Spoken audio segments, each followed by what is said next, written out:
On December 17, 1903, Orville and Wilbur Wright would be credited as pioneering the first ever aviation vehicle.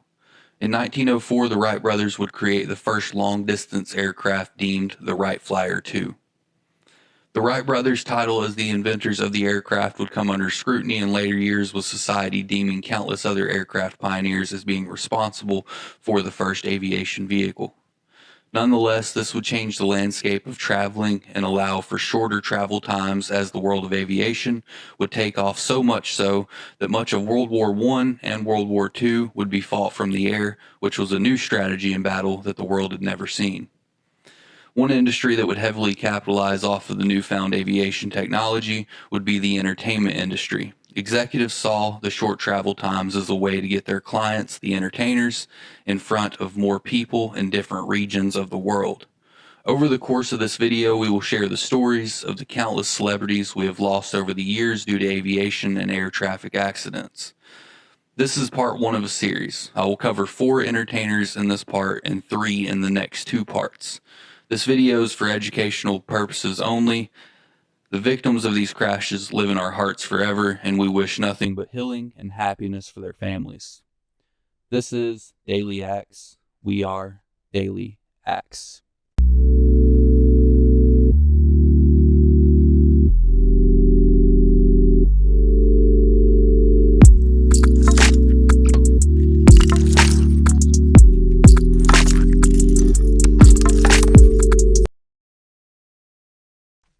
Stevie Ray Vaughan was born on October 3, 1954 in Dallas, Texas.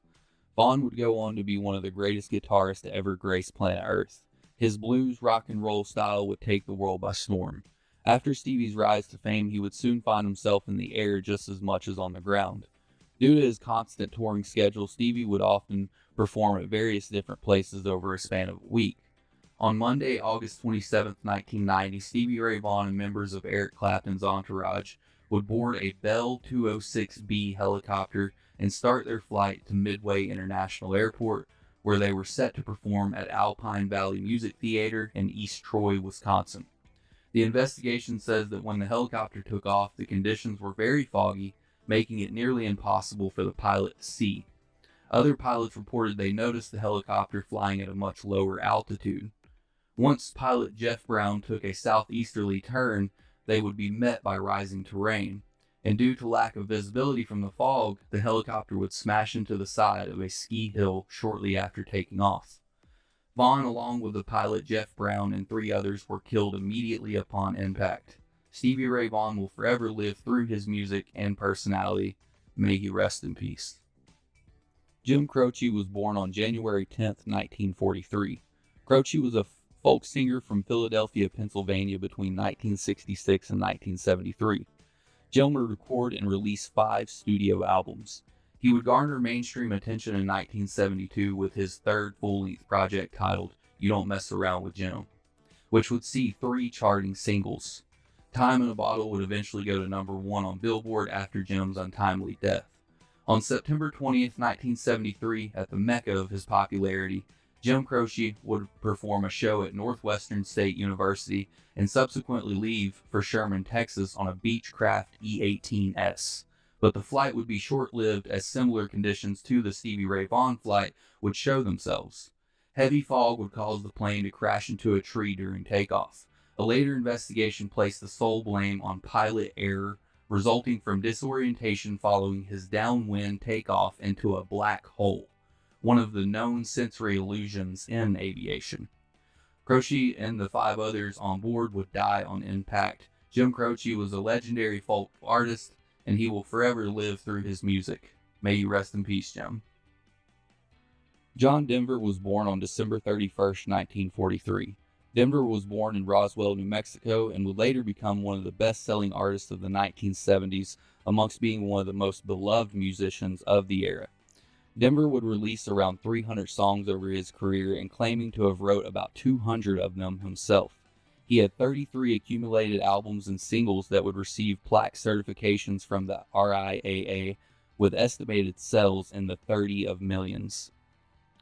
October 12, 1997, tragedy would strike as Denver, an avid pilot himself, would hop into his newly home-built Rutan Long EZ two-seater cantered plane. He was the plane's only occupant. After a series of touch-and-go landings, Denver's plane would come to a violent rest in Monterey Bay near Pacific Grove, California. The investigation concluded that the cause of the accident was Denver's inability to switch fuel tanks. Typically, the fuel switch sits between the pilot's legs for easy access, but in Denver's newly amateur-built plane, the switch was over his left shoulder, making the pilot have to turn his body a complete 90 degrees just to switch the tanks. John Denver is an artist that even today I hear often in passing. He lives in our hearts and minds constantly, and may you rest in peace. Randy Rhoads was born on December 6, 1956. Rhoads was a guitar player who was credited as one of the founding members of popular rock group Quiet Riot, and would later team up with the great Ozzy Osbourne for Ozzy's first two solo albums, 1980's Blizzard of Oz and 1981's Diary of a Madman. On March 18, 1982, Randy Rhoads would perform his final show for Knoxville, Tennessee crowd at the Civic Coliseum. Just a little fun fact here. Not only do I live like 45 minutes away from this venue, but my father was also at Randy's final show, so I kind of almost feel like a little bit of a connection with Randy's story.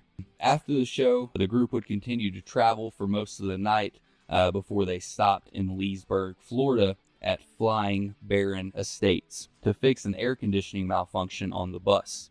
While Ozzy and Sharon Osbourne slept on the bus, the rest of the mates, including the bus driver Andrew Aycock, who was also a registered pilot, thought it would be a good idea to steal a plane from the nearby airstrip. The plane in question was a Beechcraft F-35. On the first flight, Aycock took keyboardist Don Airey and tour manager Jake Duncan with him. Duncan would later say that Aycock buzzed by the bus in an attempt to wake up drummer Tommy Aldridge. They would then circle back and land the plane safely. The second flight would take Randy Rhoads and the band's makeup artist Rachel Youngblood. During the second flight, Aycock would again fly closely by the bus in an attempt to wake up the members sleeping on the bus. He would succeed in making 2 passes, but on the third pass he wouldn't be so lucky, and the plane's wing would clip the bus, sending the wing into 2 separate pieces. The plane would get sent into a spiral before hitting a pine tree and cutting it in half, and then smacking into the garage of a mansion and immediately going into flames. Rhoads, only 25 years old at the time, would die on impact. Later reports found cocaine in the system of Andrew Aycock, and reports would surface that just 6 years prior, Aycock had crashed a helicopter in the United Arab Emirates. Ozzy claims his last conversation with Rhoads would be a sour one, as Rhoads would tell Ozzy, if he continued drinking like he does, you'll kill yourself one day, one of these days. Shortly after the wreck, a band member would find Ozzy in a church completely by himself, crying and screaming and asking why. Randy Rhoads is the true realization of generational talent gone too soon. May he rest in peace. I want to say thank you guys so much for watching. Make sure that you hit that like button, subscribe button, comment down below. Out of these 4 artists, who would you consider to be your favorite? I know mine personally, I think it would be Randy Rhoads, just like I said there in his section. I feel like I kind of have a connection a little bit since, I live 45 minutes away from the venue that he last played at, and my father attended that show, and just his overall ability to play guitar. I mean, the guy was on the way to being one of the greats. And just very unfortunate timing. I want to say a huge shout out and a thank you to my wonderful, beautiful girlfriend. She's the one that gave me the idea to do this video. We were in Knoxville a couple weeks ago. We got to go watch Lynyrd Skynyrd, ZZ Top, and some other guys perform. While we were up there, I'd mentioned to her about Ronnie Van Zant's case of, passing away in an aviation incident. And I'd also told her about the Randy Rhoads scenario. And she said, it'd be a good idea for you to make a video on all of the celebrities that have passed away in plane accidents, and I got to looking into it, and man, it's very concerning, and it's very sad to see how many great entertainers we've lost over the years due to plane accidents. So like I said, this will probably be a 3-part series. For right now, it'll be a 3-part series. I've got 4 artists for this one, 3 artist for the next two.